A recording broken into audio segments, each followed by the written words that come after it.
بسم اللہ الرحمن الرحیم۔ آئی ایس پی آر نے نیا اعلامیہ جاری کیا ہے۔ کل 4 دن کی کانفرنس ختم ہوئی۔ فارمیشن کمانڈر کانفرنس تھی جو 4 دن لگاتار کنٹینیو رہی اور کل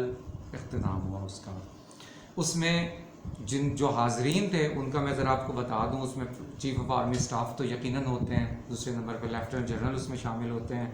پرنسپل آفیسرز جو تمام مین ڈومینس کو ہیڈ کر رہے ہوتے ہیں، تھرڈ میجر جنرل بھی اس میں شامل ہوتے ہیں۔ یہ اتنی بڑی کانفرنس تھی اور یہ سال میں ایک دفعہ عموماً مئی جون جولائی کے ایک ٹائم ہوتی ہے۔ اس میں کچھ چیزیں جو ڈیسائیڈ ہوئیں، میں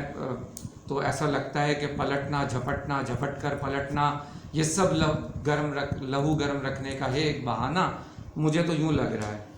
اس میں جو ڈیسیجن ہوا، جو اعلامیہ کل آئی ایس پی آر نے ریلیز کیا، اس کے چند پوائنٹس میں سے میں میجر پوائنٹ آپ کو بتاؤں۔ اس کانفرنس کا جو اعلامیہ انہوں نے ڈالا وہ میں آپ کو ورڈ ٹو ورڈ پڑھ کے سناتا ہوں۔ وقت آ گیا ہے کہ ریاست اور ریاستی اداروں کے خلاف نفرت پھیلانے والے اور سیاسی طور پر بغاوت کرنے والے منصوبہ سازوں اور ملک میں افراتفری پھیلانے کے مذموم منصوبے کے ماسٹر مائنڈ کے گرد گھیرا تنگ کیا جائے گا۔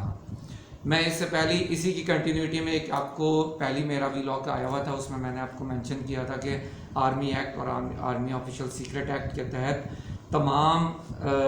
جو ہے وہ جتنے لوگوں نے شہداء کی تمام مونومنٹس کو اور چیزوں کو توڑا، جلایا، لاہور کا گھر جو کور کمانڈر کا ہاؤس اور جناح ہاؤس بھی کہلاتا ہے، اور ساتھ اس کے جی ایچ کیو میں اٹیک کیا، ان سب کو مد نظر رکھ کر آرمی نے ایک نیا اعلامیہ آج پھر جاری کیا۔ اس وقت تو ڈیسیجن تھا، یہ ان کا ڈیسیجن تھا اور ہونا وہی تھا، لیکن یہ اب تھوڑا آج انہوں نے ماسٹر مائنڈ کے تحت کا بھی کہہ دیا ہے کہ اس تمام چیزوں کے جو ماسٹر مائنڈ تھے پیچھے وہ بھی نرغے میں آئیں گے۔ اب ماسٹر مائنڈ تو زیادہ تر لوگوں کو اندازہ ہے کہ کل جو 9 مئی کو جو حادثہ ہوا، سانحہ ہوا، جو بڑا افسوسناک واقعہ ہوا، اس کے پیچھے جو ماسٹر مائنڈز تھے، کچھ لوگ جو ٹیلی فون پہ صرف گائیڈ لائنز دے رہے تھے کہ ایسا کرو، جو نوجوان بیچارے معصوم لوگ جو ان کی باتوں میں آئے، اور بھی لوگ جو صحیح تھے یا غلط تھے لیکن وہ ان کی باتوں میں آ کے انہوں نے اشتعال انگیزی کی دکھائی اور بڑی جگہوں کو انہوں نے توڑا پھوڑا۔ اس کے بعد ابھی ایک اور خبر ہے کہ کل جہانگیر ترین کے اس دفعہ تو جہاز بھی نہیں لے کے جانا پڑا جہانگیر ترین کو، اور تمام اس کا ڈالا بھر گیا ہے، اس کی پوری ایک پارٹی تیار ہے، تمام لوگ جو یہاں سے نکلے ہیں وہ جہانگیر ترین کی پارٹی میں، جس کو استحکام تحریک پاکستان کے نام سے انہوں نے اس کو نام دیا ہے اور اس کو رجسٹرڈ کرانے جا رہے ہیں یا کرا چکے ہیں۔ مجھے لگتا ہے کہ یہ جو آرمی اس وقت جو بالکل سیریس موڈ پر ہے، اس نے تمام چیزیں جو پہلے ہو چکی ہیں، جو ہوتی رہی ہیں، ان سب کو درگزر کرنے کے بعد اس مقام پر پہنچی ہے کہ آرمی نے آئی ایس پی آر نے کل یہ اعلامیہ جاری کیا۔ یہ بہت امپورٹنٹ ہے اس وقت یہ مد نظر رکھنا کہ اس کے باوجود کہ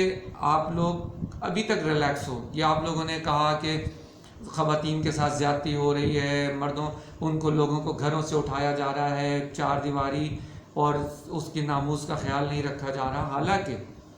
ابھی تک تمام لیڈران جو اس وقت باہر ہیں وہ باہر ہی ہیں۔ ایون سب سے بڑا بشرا خاتون، جو بشرا بی بی جو پنکی پیرنی کے نام سے، یا عمران خان صاحب خود ابھی اس وقت ضمانت پر ہیں اور باہر ہیں، کسی کے ساتھ کوئی زیادتی نہیں ہو رہی۔ انڈر دا ٹیبل ایک چیز اور انفارمیشن میں آپ کو دیتا چلوں کہ انہوں نے کہا ہے کہ میں پالیٹکس چھوڑ دوں گا، سب کچھ چھوڑ دوں گا، مجھے ملک سے باہر جانے دیا جائے۔ 2 ممالک کے نام لیے ہیں، خیر وہ اس کی کنفرمیشن آتے ہی میں آپ کو نیکسٹ ویلاگ میں آپ کو بتاؤں گا۔ عمران خان نے کہا ہے کہ مجھے 2 ممالک میں سے ان 2 ممالک میں مجھے بھیج دیا جائے، میں وہاں جا کر، یہ میں آپ کو اسٹامپ پیپر پہ اور ڈاکومنٹس پہ لکھ کے دیتا ہوں کہ میں دوبارہ پالیٹکس میں پاکستان میں حصہ نہیں لوں گا، اور اس طرح شرانگیزی کا یہ انڈر دا ٹیبل یہ ان کی ڈسکشن چل رہی ہے۔ اب کہاں تک اس میں کامیابی ہوئی ہے یا نہیں ہوئی یہ آپ کو پتہ چلے گا۔ میں اس وقت اس کانفرنس کے بعد، میں چونکہ پاکستان کا یہ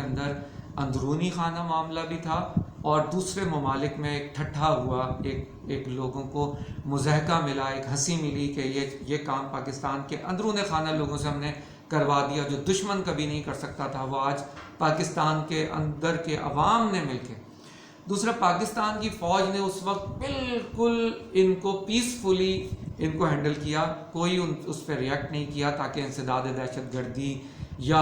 انسانی حقوق کی تنظیمیں نکل کے باہر آ جاتی کہ یہ دیکھیں آرمی نے کیا کر دیا،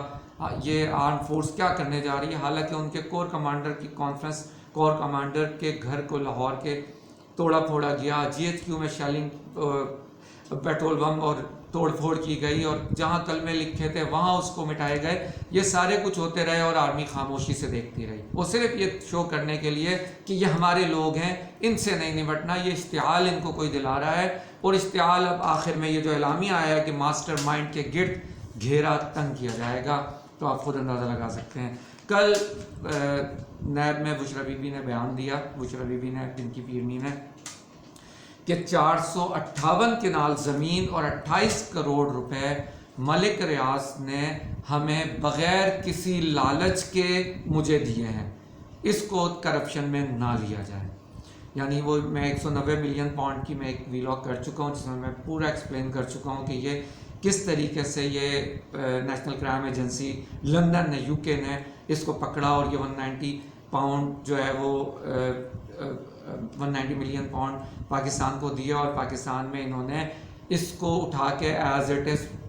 سپریم کورٹ کے تھرو ملک ریاض صاحب کے ہینڈ اوور کر دیے. اور یہ کہہ رہی ہیں کہ ہمیں جو پیسے ملے اس کے اگینسٹ انہوں نے، ملک ریاض نے کچھ بھی ہمیں نہیں دیا. ملک ریاض صاحب بہت بہت دریا دل آدمی تھے. اینی ہاؤ، آرمی کی اس وقت جو مجھے جو ڈائریکشن دکھ رہی ہے، جو ان کی جو لینگویج دکھ رہی ہے اس کانفرنس کے بعد، جو فارمیشن کانفرنس جو ہوئی ہے، formation commanding conference, commander conference جو ہوئی ہے، اس میں جو ان کی باڈی لینگویج دکھ رہی ہے، اس میں مجھے علامہ اقبال کا یہ شعر یاد آ رہا ہے، یہ غازی یہ تیرے پراسرار بندے جنہیں تو نے بخشا ہے ذوق خدائی، دو نیم ان کی ٹھوکر سے صحرا و دریا، سمٹ کر پہاڑ ان کی ہیبت سے رائی، شہادت ہے مطلوب و مقصود مومن، نہ مال غنیمت نہ کشور کشائی. وآخر دعوانا ان الحمد للہ رب العالمین.